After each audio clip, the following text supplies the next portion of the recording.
All these days, we have all felt that the moment we have got a subscription with Claude Code or Cursor IDE or GitHub Copilot, we have got unlimited usage of these models. Even the new model which got released, like Claude Opus 4.6 or 4.7, or even the Claude Sonnet 4.5 or 4.6, we always get the latest and the greatest model in these tools, and we started using them. Almost felt like it's unlimited usage. But suddenly, starting June 1st, all these companies have turned back and they told us that they are not going to allow any more flat rate subscription model but an usage based model. So that is actually painful for developers and test engineers who are fully reliant on these tools as a coding agent tools. So that's the reason why I'm creating this particular video. I'm going to show you how I am using MiniMax M3 for doing all my coding operation and agentic operation with the power of the 1 million context windows new MiniMax M3 model.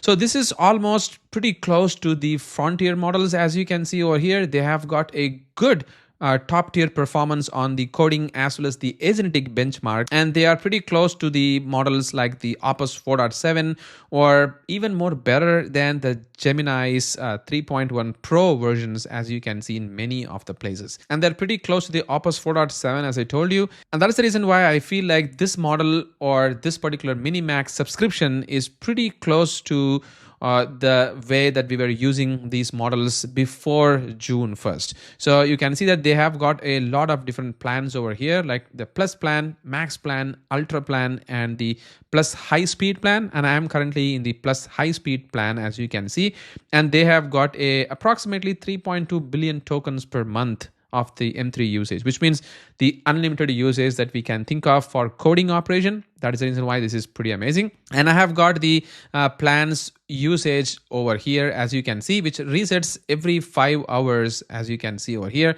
pretty much like the Claude Code that they do. And they also have got a weekly limit as well, which is pretty cool. And right now, because the M3 just got launched, they have got a 50% discount for the tokens as well. So you can use it pretty much like half the price than compared to how you can use after a week. That's the other benefit as well. So if you sign up today, you're gonna get that particular option as well. And if you want to do a cost comparison of how the MiniMax M3 is going to compare against the frontier model like the Claude Sonnet models as well as the GPT models, this is how you're going to be looking at. You can see that the Claude Sonnet model is going to cost you around $3 per million tokens, the Claude Sonnet 4.6 model. And same thing if you're going to compare with the Opus 4.8. For the output token, if you're going to see over here, you're going to get like $25 for 1 million output tokens and $5 for the input tokens for 1 million. Whereas the same thing on the M3 Max, you can see is way more cheaper. That's like almost like 16 times cheaper comparing to the Opus models as well as the GPT models that we have got. That's the reason why I feel like this particular MiniMax is quite cheaper comparatively. I'm going to quickly show you how this particular MiniMax, you can use it with the Copilot as well as the Claude Code as well as within your Visual Studio Code as well. I'm going to quickly show you how I'm actually using with the Copilot over here. So you can see that within the Copilot, if I'm just going to run it over here, this is actually using the MiniMax M3 model. So if I'm going to just say /model over here, you can see that the current model which I'm using is the MiniMax M3 model. And the way I have configured is just by exporting the API key as well as the API URL of the MiniMax. That's pretty straightforward. That's what I have done. And once I have it, you can see that I have got this particular window. Now I'm going to say, what is this particular code repository? You see that the performance is pretty much like the Claude Sonnet 4.6 model as well as the GPT model. So it's pretty faster. I don't know if I'm going to say if it is going to be on par with the Opus 4.8 model, because I don't think it is going to be close to that. We also saw in their own documentation that it's not on par with Opus 4.8 model, but at least it is way more faster, to be honest. And now we can ask it to build more features. So if I'm going to say, what are the new features I can build for this particular application? You can see that it goes to the thinking phase over here, and then immediately it's going to go and do the reading of the file pretty much parallelly, and it's going to suggest me what are the new features that I can build for this particular application. Look at that. It's just showing me. It's pretty faster, as you can imagine. I'm just using the API key of the MiniMax over here and just showing me all of these information over here. And I have also configured the same with the Visual Studio Code as well. So you can see that I'm actually using the MiniMax M3 over here. The way I actually did it is also very, very straightforward. Just go and click this gear symbol over there. And you can see that this is the MiniMax M3 that I have got. So if you're gonna go click this gear symbol and open in the language model JSON over here. So you can see that I have given the name as MiniMax, the vendor is this is the API key, which is secretly sitting somewhere.